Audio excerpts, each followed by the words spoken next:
እግዚአብሔር ቴንክ ዩ የሚላቸው ሰዎች አሉ። እግዚአብሔር ቴንክ ዩ የሚላቸው ሰዎች ምናልባት እግዚአብሔር ወይ ጌታ ኢየሱስ ከመጣ በኋላ ስንወሰድ በጊፍት ምናምን የመጨረሻው ጊዜ ጊፍት ምናምን የሚሰጠን አክሊላችን የምንቀበልበት ጊዜ ብቻ ምናምን ላይ ይወጣል። እንደሱ አይነት ዳይሬክት እግዚአብሔር ቴንክ ዩ ላይ ይላችሁ ይችላል። ግን እግዚአብሔር ካላችሁ ኮሚኒኬሽን አንፃር መንፈስ ቅዱስ አማካኝነት ቴንክ ዩ ይላቸዋል። እግዚአብሔር ቴንክ ዩ የሚላቸው ሰዎች ቴንክ ዩ ሲላቸው የሚሰጣቸው ፕሬዘንሱ የሚሰጣቸው መገኘቱ ነው። እግዚአብሔርን የሚፈልጉት ሰዎች እግዚአብሔር ይመልሳል። በዛው እግዚአብሔር ሲመልስ እሱን ፊቱን አብዝተው የሚራቡ አብዝተው ፊቱን የሚፈልጉ ሰዎች ቴንክ ዩ ሲላቸው ክብሩን ይሰጣቸዋል። ከባድ የሆነ እግዚአብሔር ፕሬዘንስ ክብር አለ ውስጥ ይገባል። ያ ማለት እግዚአብሔር ቴንክ ዩ እያላቸው ነው ማለት ነው። እና እግዚአብሔር የጀመራችሁትን ስራ ሰክሰስ ያደረግላችሁ ሲሄድ በዛ ስራ ላይ እሱን ስትፈልጉ፣ በዛ ስራ ላይ እሱን ስትፈልጉ፣ በዛ ስራ ላይ እሱን ስታስቀድሙ፣ ለእሱ ኪንግደም ስታደርጉለት ቢዝነሳችሁ ሰክሰስ ሲሆን ሰክሰሳችሁ እግዚአብሔር ቴንክ ዩ እያላችሁ ምላሽ እየሰጣችሁ ነው። እግዚአብሔር ቴንክ ዩ እያላችሁ መልስ እየሰጠን ያለ እና እግዚአብሔር ዳይሬክትሊ ቴንክ ዩ ሊላችሁ ይችላል መንፈስ ቅዱስ አማካኝነት። አንዳንድ ጊዜ ደግሞ እግዚአብሔር ቴንክ ዩ የሚላቸውን ሰዎች እግዚአብሔር ከአብሮነቱን ነው ኮንፊርም እያደረገ የሚሰጣቸው። አብሮነቱን ነው ኮንፊርም እያደረገ እያወራቸው ነው። እስጢፋኖስ በድንጋይ በሚወገርበት ጊዜ ላይ ኢየሱስ ክርስቶስ ያለውን ቃል ኢየሱስ የተናገረውን ቃል ሲናገር ላይ ተቀምጠው በአብቀኝ ያለውን ኢየሱስ ቆሞ ሲያየው ኢየሱስ ደንቆት ነው። ምክንያቱም ከዛ ዘመን በፊት በነዛ ጊዜያቶች ውስጥ የሚያደርጉትን አያውቁምና የሚል እየተመታ እየተወገረ መከራን እየተቀበለ የሚያደርጉትን አያውቁምና ያለ ብቸኛው አካል ኢየሱስ ነው። ኢየሱስ የኔን ህይወት የደገመ ሰው አገኘው። የኔን ህይወት ድጋሚ የኖረ ሰው የተናገረ ሰው አገኘው። ኢየሱስ ከዙፋኑ የተነሳ ቴንክ ዩ ለማለት ነው የተነሳ፣ ለመቀበል ነው የተነሳው እስጢፋኖስ። እና እግዚአብሔር ቴንክ ዩ የሚላቸውን ሰዎች በፕሬዘንሱ በአብሮነቱ ህይወታቸው ላይ ይለጣልና እግዚአብሔር ቴንክ ዩ የሚላቸው ሰዎች አሉ። በጣም ቴንክ ዩ በጣም ይህን ሳምንታችሁን አሰላስሉት፣ ቀናቶቻችሁ ላይ ያሉ በልባችሁ ላይ ያሉ እግዚአብሔር ቴንክ ዩ የሚላቸው ሰዎች አሉ። አመሰግናለሁ። በዳዊት አሁን እግዚአብሔር ልቡ አልፏል። ለምን ሲባል ባሪያ ያለ የኔ የሆን ባሪያን አገኘሁት፣ ቅዱሱን ዘይት ቀባሁት። እሱ ብቻ ዳዊት በኖረበት ጊዜ በሙሉ የእግዚአብሔርን ፊት የሚፈልግ ሰው ስለነበር ቴንክ ዩ ሲለው በመገኘቱ ጊፍት የሰጠ በፕሬዘንሱ። እሱ ብቻ አይደለም ዳዊትን ቴንክ ዩ ያለበት እግዚአብሔር ቴንክ ዩ ያለበት እንደ ልቤ የሆነውን ዳዊትን አገኘሁታል። የልቤን መሻት የምፈጽምበት እንደ ልቤ የሚሆንልኝ እንደ ልቤ የሚያደርግልኝ ዳዊትን አገኘሁታል። ዳዊትን ቴንክ ዩ እስቲል ናውረስ በዘመናት መካከል እግዚአብሔርን ስለመፈለግ ስናወራ ዳዊትን አለማንሳት አንችልም። ሂስትሪው ዘመን ተሻጋሪ ሆነ። ኢቭኑ ላይ ኢየሱስ በመጣ ጊዜ ዳዊት ልጅ ተብሎ ነው የተጠራው። አላፈረበትም የዳዊት ልጅ ተብሎ ለመጠራት። ለምን ሲባል ዳዊት እግዚአብሔር ፕሬዘንስ የሚፈልግ ሰው ነበር። ዳዊት እግዚአብሔር በመፍራት የሚኖር ሰው ነበር። ዳዊት እግዚአብሔር ጋር የሚቆይ ሰው ስለነበር እግዚአብሔር ቴንክ ዩ ለማለት ፕሬዘንሱ ሰጥ፣ ለጀነሬሽን የሚሆን ኔም ሰጥ። ለዛ ነው ባሪያዬ ዳዊትን አገኘሁት። መጽሐፍ ቅዱሳችን ላይ እስካሁን በኖርባቸው ጊዜያቶች ላይ እግዚአብሔር ቴንክ ዩ የሚላቸው ሰዎች በጣም ጥቂት ሰዎች ናቸው። እነሱ እግዚአብሔር ቴንክ ዩ የሚልበትን ያንን ልብ ወደ ህይወታችሁ እንዲመጣ ከፈለጋችሁ እግዚአብሔርን በመፍራት ፊቱን በመፈለግና ከመንፈስ ቅዱስ ጋር ፌሎሺፕ በማድረግ ጊዜያችሁን ጨርሱ። እግዚአብሔር ግን እንድንፈራው የሚፈልገው የፍቅር መገዛት፣ በፍቅር መገዛት ማለት ወደነው ተረድተነው እንድንገዛለት እንጂ ላይክ ሰው ሰይጣንን ለምንድነው የሚፈራው ሲባል በክፋት ስለሚያደርግበት አይደል? እንደለዛ እኮ የሆነ ሰምቲንግ መጥፎ ነገር ይሆናል በህይወቴ ብሎ ስለሚያስብ ሰው ዲያብሎስን ለዛ ባጋንንትን ለዛ ሳይ ይፈራዋል። አጋንንት ፎሎ የሚያደርግ አጋንንትን የሚያመልክ ሰው ምናምን ይፈራዋል። እግዚአብሔር ክፉ ነገር ስለሚመጣብን እንድንፈራው አይደለም የሚፈልገው። እርሱን ማክበርና መውደድ መረዳትን እንድንማር ስለሚፈልግ ነው መፍራትን የሚያስተምር። ለዚህ ነው እግዚአብሔርን የሚፈሩ ሁሉ በመንገዱም የሚሄዱ የተመሰገኑ ናቸው አለ። የተመሰገኑ ናቸው እግዚአብሔርን የሚፈሩ። ለምን ሲባል በመንገዱ የሚሄዱ ናቸው። እግዚአብሔር እርሱን መፍራት እንድንማርለት ሲፈልግ ቃሉን ሰጥቶናል። በጣም እግዚአብሔር መከበርና መወደድ መፍራት የሚፈልግ አምላክ። ያ ማለት ግን ዱላ ይዞ እንደ ጨካኝ እንደ ክፉ ሊጎዳችሁ ሊጨቁን እንደሚመጣ አምላክ ሳይሆን በፍቅር ግን ሊያስጠጋ እግሩ ሊያንበረክክ የሚፈልግ አምላክ። ለዚህ ነው እግዚአብሔርን መፍራት ማለት መሸሽ መራቅ ሳይሆን በመረዳትና በመውደድ በማክበር እንድንቀርብ የሚፈልግ። ለምንድን ነው እግዚአብሔርን የምትፈሩት? እግዚአብሔርን መፍራት ብለው ዝም ብሎ ሰዎች ስላወሩ ለምንድን ነው እግዚአብሔርን የምናከብረው? የሆነ መጨረሻ ጊዜ ላይ የሚደርስ ብቃት ስላለ አይደል? እግዚአብሔር የሚፈራ አምላክ ስለሆነ መፈራት ስላለበት። መፍራት ማለት መደንገጥ መሸማቀቅ አይነት ነገር ሳይሆን መፍራት ማለት በመረዳትና በመውደድ ማክበር፣ ለዛ ነገር ሪስፔክት መስጠት። ብሉይ ኪዳን ላይ እግዚአብሔር የሚታወቅበት መታወቂያ ጌታ በሚለው ጌታ አምላክ በሚለው መታወቂያ ብሉይ ኪዳን ላይ ሞር የሚታወቅ በጌትነቱ ስለሆነ የሚያውቁት እግዚአብሔር ፊት ቀርቦ ኢየሱስን ራሱ እኮ በመጣ ጊዜ ፈሪሳውያን ሰዱቃውያን ምናምን ኢየሱስን አንዱ ከወቀሱበት ነገር አንዱ ራሱን የእግዚአብሔር ልጅ ያደርጋል፣ ራሱ ከእግዚአብሔር ጋር ያስተካክላል። አባቴ ስላለው ማለት አባት የሚለው ቃል በብሉይ ኪዳን በጣም ቢግ ባል በጣም ትልቅ ምንጭ ነው፣ መገኛዬ ነው ያለ ሰው እግዚአብሔርን የምንፈራው ከእርሱ ስለተገኘ አባታችን ስለሆነ ወዳጃችን ስለሆነ ንጉሳችን ስለሆነ ነው እንጂ የሚመጣ ክፋት ነገር ስላለ ብለን ከሆነ የሚመጣው የትኛውም ሰምቲንግ ክፋት እኛ ባለመታዘዝና ባለመፍራታችን ሰይጣን እኛ ህይወት ላይ ለማምጣት የሚከፍተው በር ነው። ይገባችሁ ነው ማለት እግዚአብሔርን ባለመፍራት ህይወታችሁ ላይ የሚመጣው መቅሰፍት ይሆንባቸው ነው። እግዚአብሔር መቅሰፍት እንደዚህ አቅርቦላችሁ እንዳይመስላችሁ። ባለነት ሰው ሲታዘዝ እግዚአብሔርን ሲፈራ በእግዚአብሔርን በመፍራትና በመታዘዝ ውስጥ ያለው በረከት ነው። ካልፈራና ካልታዘዘ ግን ከዲያብሎስ ወገን ስለሚሆን ከእግዚአብሔር ጋር ፌሎሺፕ ስለሌለው ሰይጣን በህይወቱ ላይ ማድረግ የሚገባው ሁሉ ለማድረግ ላይሰንስ ያገኛል፣ መብት ያገኛል። እግዚአብሔርን ስትፈሩ ግን ሰይጣን የፈለገውን ህይወታችሁ ላይ ለማግኘት መብት አያገኝም። ለምን ሲባል ከእግዚአብሔር ወገን ስለሆናችሁ እግዚአብሔር ይጠብቃችኋል፣ እግዚአብሔር ፕሮቴክት ያደርጋችኋል። በዚህ በኩል ግን ስትነቱ እግዚአብሔርን ፕሮቴክት እንዳደርጋችሁ እናንተ ናችሁ እግዚአብሔር አምጻችሁ ይላል። ሳትፈሩ ሳታከብሩ ይላል። እግዚአብሔርን መፍራት ማለት እግዚአብሔርን በመረዳት መውደድና ማክበር መገዛት ማለት ነው። በእግዚአብሔር የተመሰገኑ ሰዎች እግዚአብሔርን በመፍራት በመንገዱ የሚሄዱ ናቸው። እግዚአብሔር ቴንኪው የሚላቸው ሰዎች አሉ። እነዚህ የተባረኩ ናቸው። በጣም በቃ ሪስፔክት የሚያደርጋቸው እነማን ሲባል የሚፈሩት የሚያከብሩት።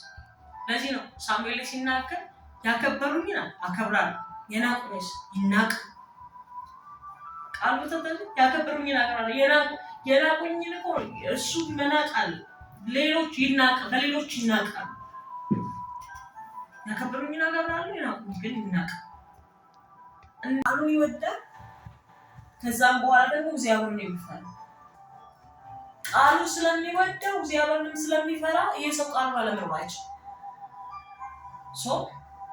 በምድር ላይ በጣም በእግዚአብሔር ፊት ቤስት የሆኑ እግዚአብሔር ቴንኪው አመሰግናለሁ በርቱ ቀጥሉ ኮንቲኒው የሚላቸው ሰዎች እነርሱ እርሱን የሚፈሩና ትእዛዙን የሚወዱ ናቸው። ትእዛዙን የሚወድ ሰው እግዚአብሔርን የሚፈራ ሰው አለመፈጸም አለመኖር አይችልም።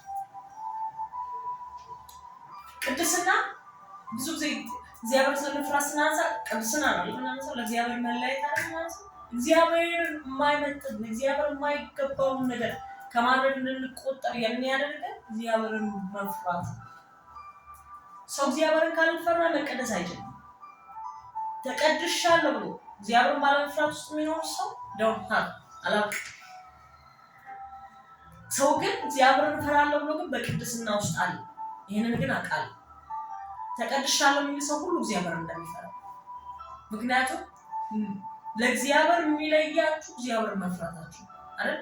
ክፉ ከሚያደርጉ ሰዎች እናንተ የሚለያችሁ ነው እግዚአብሔር መፍራታችሁ ነው። እሱ ነው መልካም እንድታደርጉ የሚያደርጋችሁ። ለእግዚአብሔር ተለይታችሁ ከኃጢአት ርቃችሁ እንድትሆኑ የሚያደርጋችሁ ምንድን ነው? ይሄ እግዚአብሔር መፍራታችሁ ነው። እግዚአብሔር በምድር ላይ ቴንኪው የሚላቸው ሰዎች አመሰግን የልቤን የኖራችሁት የልቤን ያደረጋችሁ የሚላቸው እነሱ ሰዎች እሱን በመፍራት የሚመላለሱ ሰዎች ናቸው።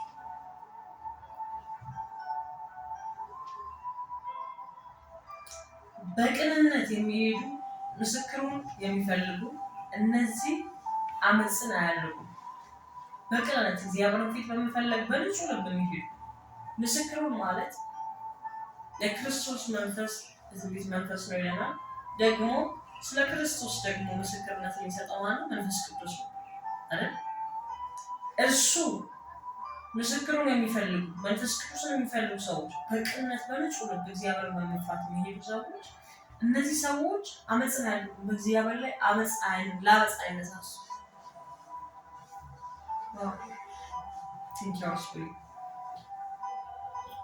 አንድ ሰው በቅንነት መሄድ ሲያቆም ነው ለአመፅ የሚነሳሳው።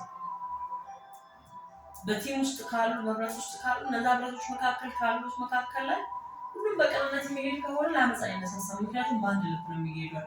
ከዛ መካከል ግን የተወሰኑ ሰዎች ለአመፅ የተለየ ልብ ኖሯቸው በቅንነት ማሄዱ እነዛ በሚሄዱበት ቅንነት መንገድ ማሄዱ ከሆነ ግን እነዚህ ሰዎች ከሚሄዱበት የቅንነት መንገድ ዘወር ስላሉ ሁለቱ ሰዎች በፍጹም እነዛ ላይ አመፅን ያደርጋሉ እንጂ እነዚህ አመፅን ለማድረግ ለምን ሲባል በቅንነት ይሄዱ ያሉት። በቅንነት የሚሄዱ ሰዎች ምስክሩን የሚፈልጉ መንፈስ ቅዱስን የሚፈልጉ ሰዎች በንጹህ ልብ እግዚአብሔርን በመፍራት የሚሄዱ ሰዎች እነርሱ ሰዎች አመፅን አያደርጉም፣ በእግዚአብሔር መንገድ ይሄዳሉ። ኢየሱስ ጌታ መዝሙር 119 ይህንን ቃል አለው። አካፓራዲያ ሶሽ አዳዳና በካታላማዲያ ማሶስ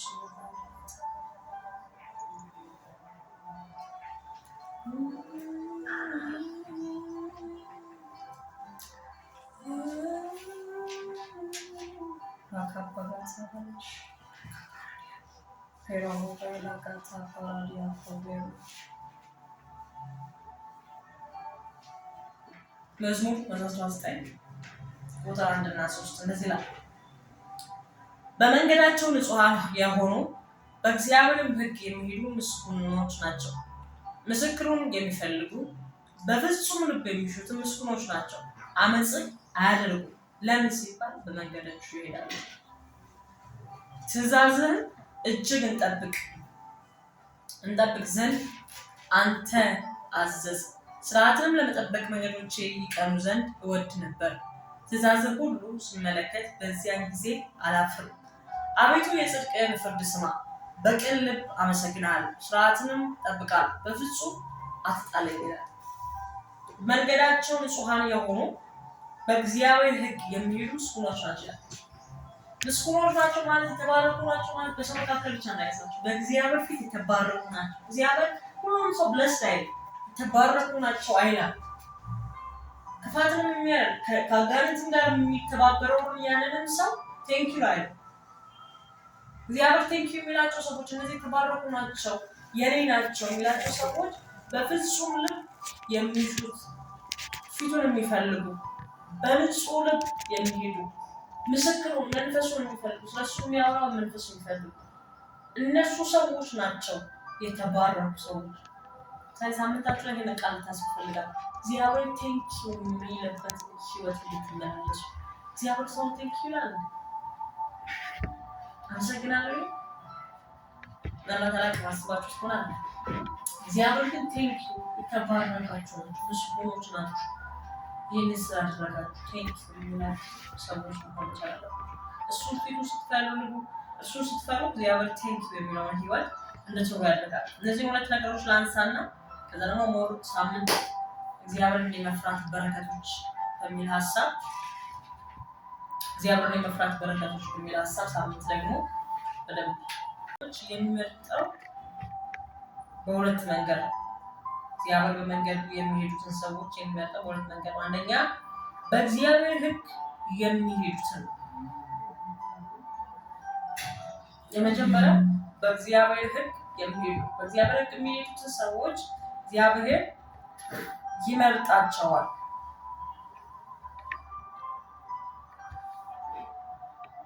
ምክንያቱም ቃሉን በመፈጸም ትእዛዙን በማድረግ ስለሚሄዱ እርሱ ከእርሱ ጋር ያለውን ለማድረግ የእሱ ፍቃድ ለመፈጸም ስለሚሄዱ እግዚአብሔር በሁለት መንገድ የሚሄዱት ሰዎች መጣቸዋል። የመጀመሪያ በእግዚአብሔር ሕግ የሚሄዱ በቃሉ የሚሄዱ ቃሉን እየሰሩ እግዚአብሔርን መፍራት ጥበብ ነው አይደል?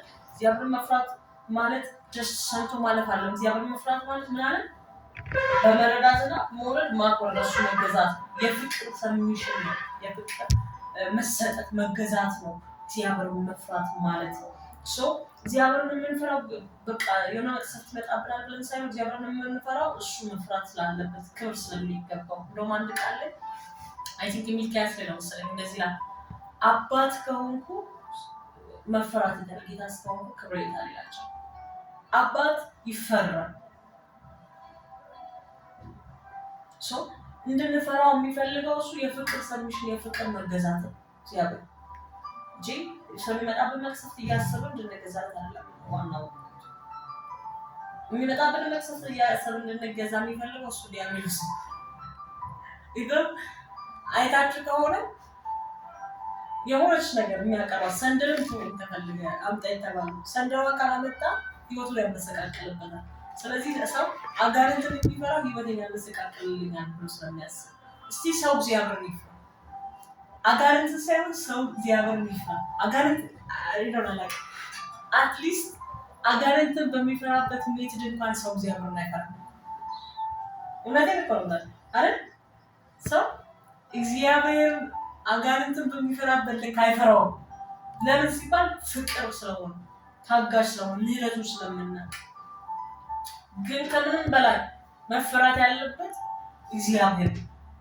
ሰው የአጋንንትን ያህል እግዚአብሔርን ቢፈራ በእውነት እግዚአብሔርን በመፍራት ውስጥ ያለው ብለሲንግ በሙሉ በህይወት ላይ በኃይል ይገለጣል። የዛን ልክ እግዚአብሔርን ቢፈራ አሁን እኮ በእግዚአብሔር ፊት እንደፈለገ የሚሆን አትሊስት አንዳንድ ነገሮች ምናምን ስላለ እግዚአብሔር ዝም የሚለን የምህረት አምላክ ስለሆነ ነው።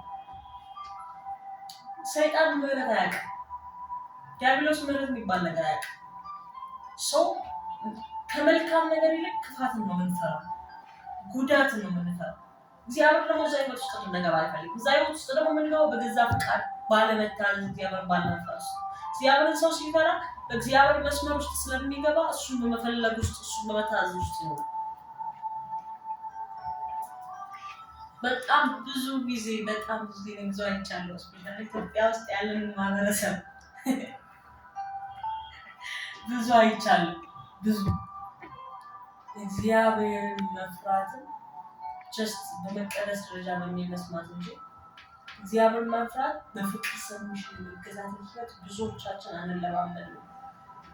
አጋንንት ነው የምንፈራው። እንደውም ብዙ እግዚአብሔር ይገስጽ። ይሄ የተዋረደ ተራ የሆነው መንፈስ እውነቴን እኮ ነው። በዛው ማሰብ ያለባችሁ ሁሉ ጊዜ ለራሴ ራሱ ስለምናገር እግዚአብሔር ካልፈቀደ በቀር አንዳች ነገር በህይወት አይመጣም። ኤቭሪ ላዘን ይችላል እንዳዘን ግን እግዚአብሔር ፍቃድ የሚያዝንበት ሞመንት እግዚአብሔር ካልፈቀደ በቀር ለማዘን ቢሆን የትኛውም ነገር ውስጥ ለመግባት እግዚአብሔር ካልፈቀደ በቀር ህይወት ላይ አይመጣም።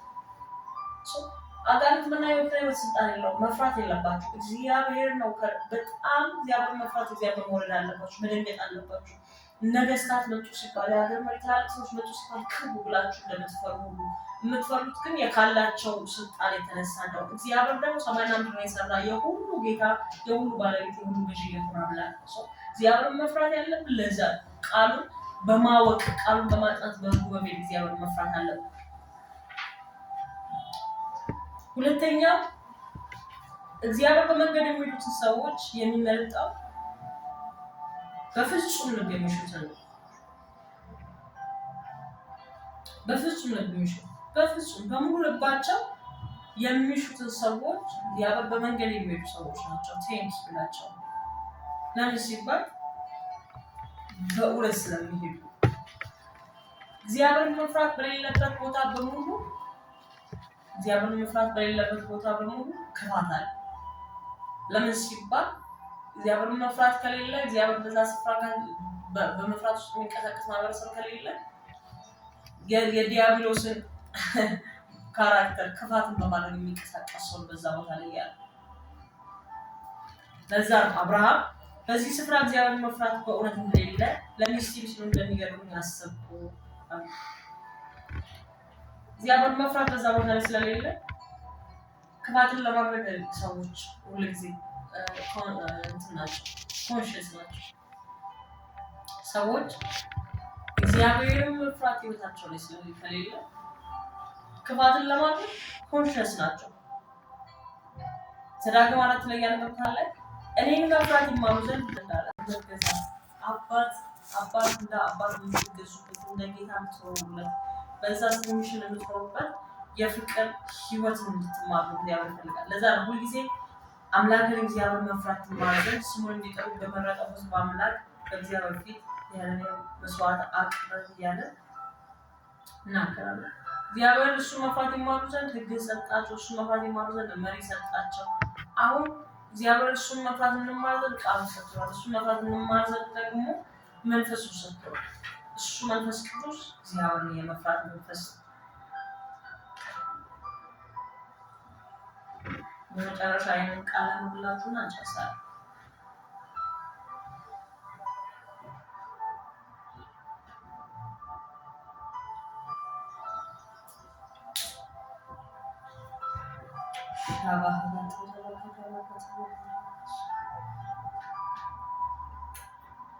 መዝሙር 105 ላይ ያለው ቃል 105:7 እኔ ግን በምህረት ብዛት ወደ ቤት እገባለሁ፣ አንተን በመፍራት ወደ ቅድስና መቅደስ እሰግዳለሁ። እግዚአብሔርን በመፍራት በቅድስና ውስጥ የምትገቡበት ዓለም በምን ነገር ውስጥ አድርገው ዓለም መጀመሩ ላይ ተጀምሽና ቅድስና የቅባት መንገድ ነው። የመጀመሪያው ቅድስና ለምንድን ነው ሲባል እግዚአብሔርን በመፍራት ውስጥ በመቀደስ ውስጥ ከእግዚአብሔር ጋር ባላችሁ ፌሎሺፕ ውስጥ የእግዚአብሔርን አኖይንቲንግ መገኘት ፕሬዘንስ ህይወታችሁ ላይ መስራት ትችላላችሁ። ህይወታችሁ ላይ መግዛት ይመጣል። እግዚአብሔር መገኘት ህይወታችሁ ላይ ይበዛ በደንብ እየታወቀ የሚሄደው እግዚአብሔር አብሯችሁ እንዳለ የሚታወቀው እግዚአብሔር ስትፈሩ። ምናልባት በጣም እግዚአብሔር የተጠቀመባቸው ሰዎች ብላችሁ የምትሄዱ ሰዎች እነሱ ጋር ብትሄዱ እግዚአብሔርን በጣም ነው የሚፈሩት። ስለሚፈሩትም እግዚአብሔር ከእነሱ ጋር መዋል ይፈልጋል፣ ከእነሱ ጋር ማውራት ይፈልጋል፣ ከእነሱ ጋር ኮሚኒኬሽን ማድረግ ይፈልጋል። ሰው እግዚአብሔርን በመፍራቱ ስትንቀሳቀሱ እግዚአብሔር አብሮነት በታችሁ ላይ ይበዛል። እግዚአብሔር አብሮነት ደግሞ በጣም በእናንተ ላይ የታወቀ ይሄዳል። ለምሳሌ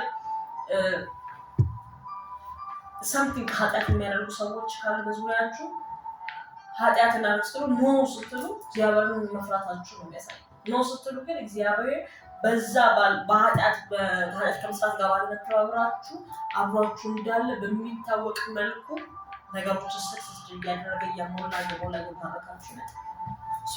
እግዚአብሔርን መፍራት ትልቅ ብለሲንግ ነው።